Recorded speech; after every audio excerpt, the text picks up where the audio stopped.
Well, good afternoon, coasters, and it's Bruce here. We're down in the main street of Hokitika, so a bit of traffic activity. It's great to see the cars moving around, and I'm with Logan Skinner. Now, Logan Skinner is a candidate for the West Coast Regional Council. He lives in Franz, and he's one of the few that actually accepted our offer of an interview and a post on the Coasters Club. And Logan, first of all, thank you so much for accepting our offer. Thank you very much for the opportunity, Bruce. Much appreciated. It's good to be able to talk to people and explain some of the policies and points we'd like to get across. So thank you for the opportunity. Yeah, tell me, who's Logan Skinner? I grew up in a sheep and beef farm, so I've got a rural kind of background.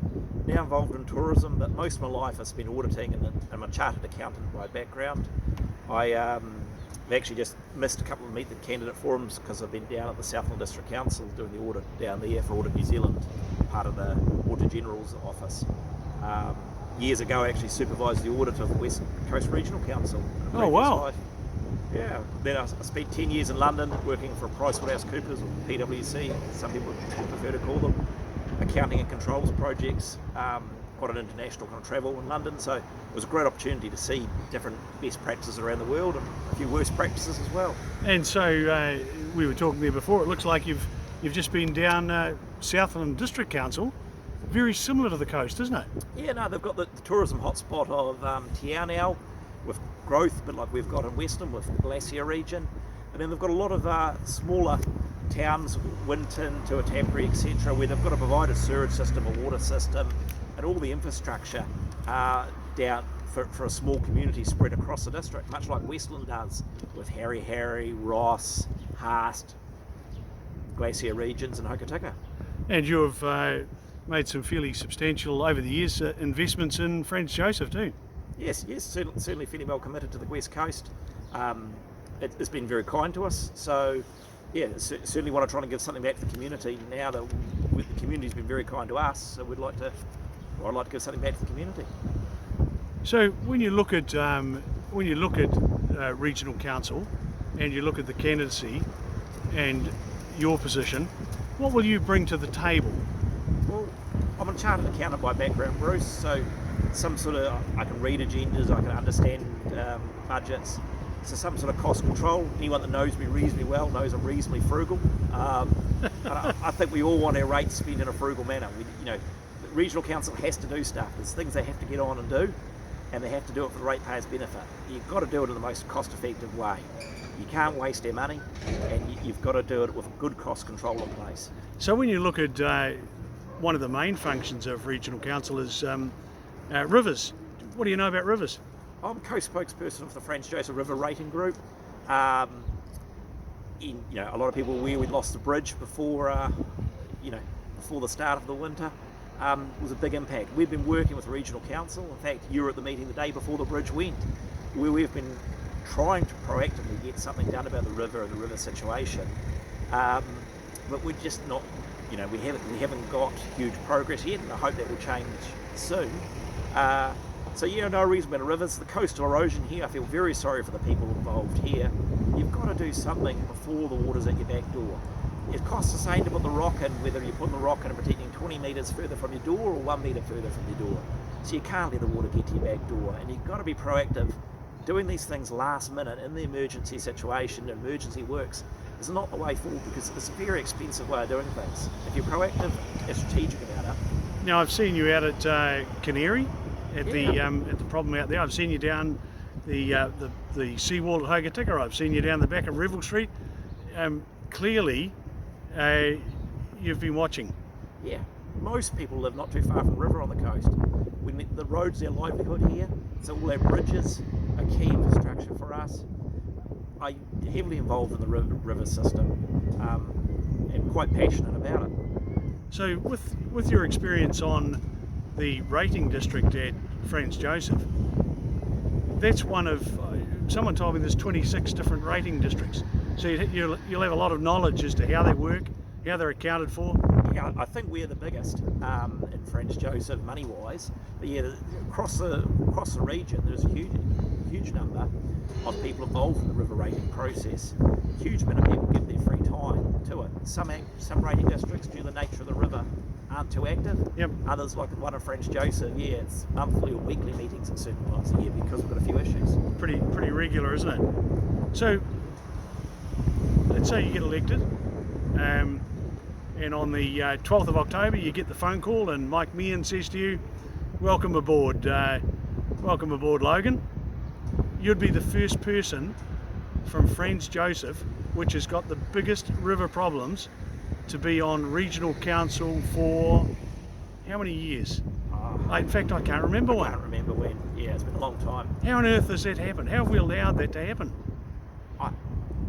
Possibly, you know, people and friends haven't really been willing to stand. Look, it's a big commitment.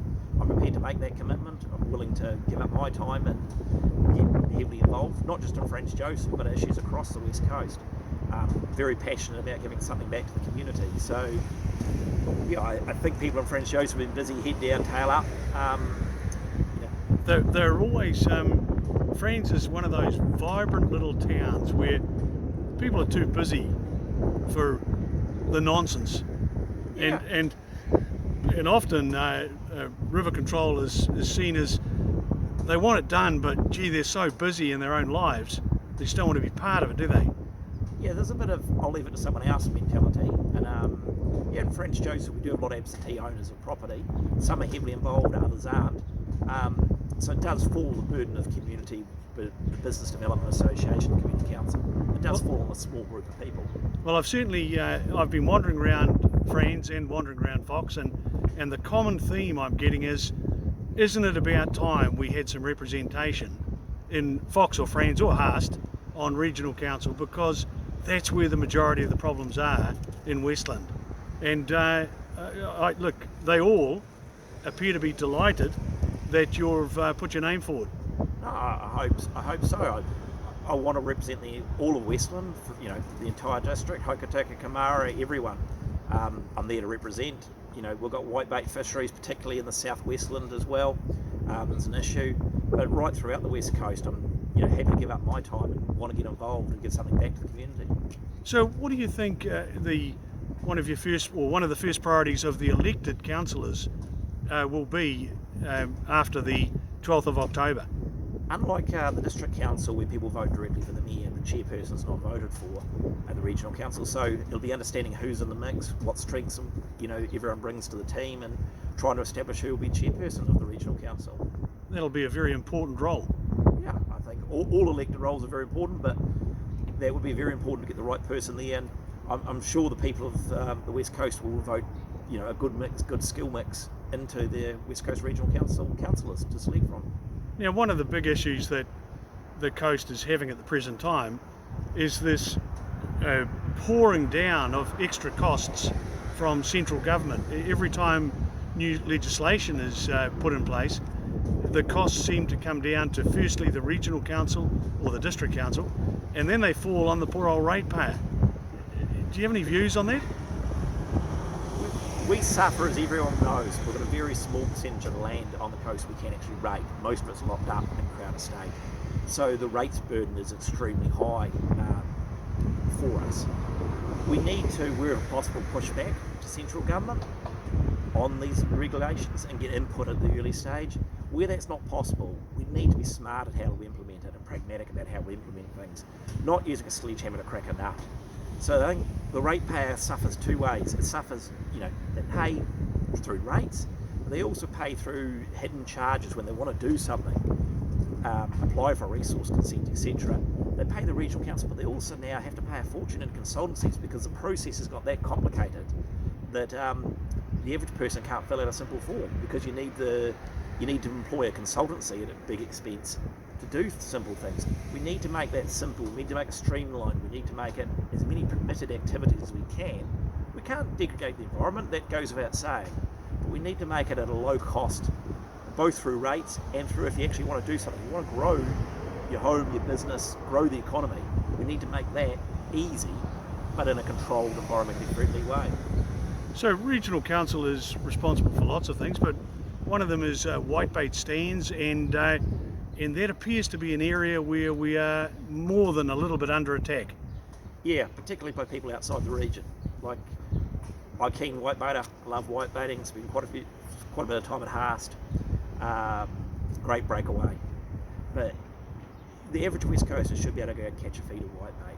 For some people it's their livelihood, some people invested a lot of money in stands, and it's more than a recreational activity. We need to ensure everyone's viewpoint's balanced. But a blanket ban on whitebaiting and some of the things they're talking about, bans on jet boating, on riverbeds, etc. The West Coast way of life is very special. We live here for a reason. People love it here for a reason. If you start taking away all those opportunities, then it's affecting our way of life. Well, I don't want to do anything to damage the whitebait fishery, but a sledgehammer to crack a nut on a blanket ban is definitely not the way forward. Waidaha power scheme rejected. Any views? Well, I don't think burning more coal is the answer to our power. It's completely the answer to our power issues. We still want to turn a light switch on. We want electricity to come out. We don't want to be in the South African situation a few years ago when they turned the lights on and there was no power. We need these small schemes. We need numerous ones. It adds resilience to the coast electricity supply network. One day the big earthquake will come. Hopefully it's a very long time away. But the more generation we get on the coast, the better off we are. Officials talk about resilience constantly, but when we try and do something to add to resilience, they don't tend to like it. It doesn't get the same level of support, does it? No. So what about those areas where we have 4 councils on the coast, 3 district councils of course, and 1 regional council? Now regional has been the vehicle we've been using to do a lot of shared services. For instance, all of the mining consents for Westland are now done by regional, and I have to say it's gone very, very well. The 1 district plan is being administered by regional, and they've copped a wee bit of flack about the cost, but keep in mind that it wasn't their, it's not their baby. It's the baby they're handling for government under legislation, and for the 3 district councils. Can we grow it? Can we improve it? Can we change it? It was certainly forced on them the 1 district plan, but I'd like to see more. As I say, I've been during the audit down south. All building inspections are shared between 3 councils down there. They have a shared service agreement, so when there's a peak demand, say a mining boom in a particular region, the building inspectors will focus on that. When there's rural farming demand, when there's tourism, activities, so it better copes with the cycles and demand. So we are a small population on the coast. We have 4 councils servicing a very small population. I think we're better off pooling those resources together, whether it's formally or informally. It's good for staff because you've got someone, a peer to talk to, you've got someone to develop your skills with. If someone leaves the organisation and all of a sudden heads to another part of New Zealand, there's someone else, like the new person, can pick up the phone and talk to and say, hey, do you know what was happening here? There's just so many strengths to working together, not just cost reduction. Now Logan, you were expressing some views on the potential SNA, the special areas that are being talked about at present. That whole responsibility is going to come down onto regional council, and the impact on our rural sector, on our farming sector, is going to be huge. Would it be reasonable to say that without strong people who can research and understand and advocate around regional council, we're in deep trouble? I agree, Bruce. The West Coast economy is not a well-diversified economy. We are heavily dependent on certain key industries, so we need to protect those key industries. At the same, we need to encourage diversification in industries, but we can't forget to look after our key industries. And farming is certainly very important, isn't it? Here, particularly in South and Westland. So we need to advocate for the farmers. We've got to look after the environment, and I think all farmers will agree that. People are farmers, they're passionate about the environment. They're passionate about the land, that's why they're farmers. So we need to balance things, and we can't take things too quickly. The farming's gone through some poor dairy payouts recently. Hopefully that'll improve in the near future. But we need to be mindful, and these people are working huge hours, giving up a lot of their time and passion to try and create growth and economic opportunity on the West Coast. And we can't just dump more regulation and more cost on them without listening. So Logan, as we wrap this interview up, and once again thank you so much, but as we wrap it up, we've got people from the Tiramacau Bridge to the gates of Haast who are going to be considering who to vote for for the West Coast Regional Council. Why would they vote for you? Well, I'd like them to consider voting for me, Bruce, because one, I'm a chartered accountant, so with that, got some kind of understanding of budgets, processes, cost control, etc. I'm passionate about the rivers, I'm passionate about the coast, passionate about whitebaiting.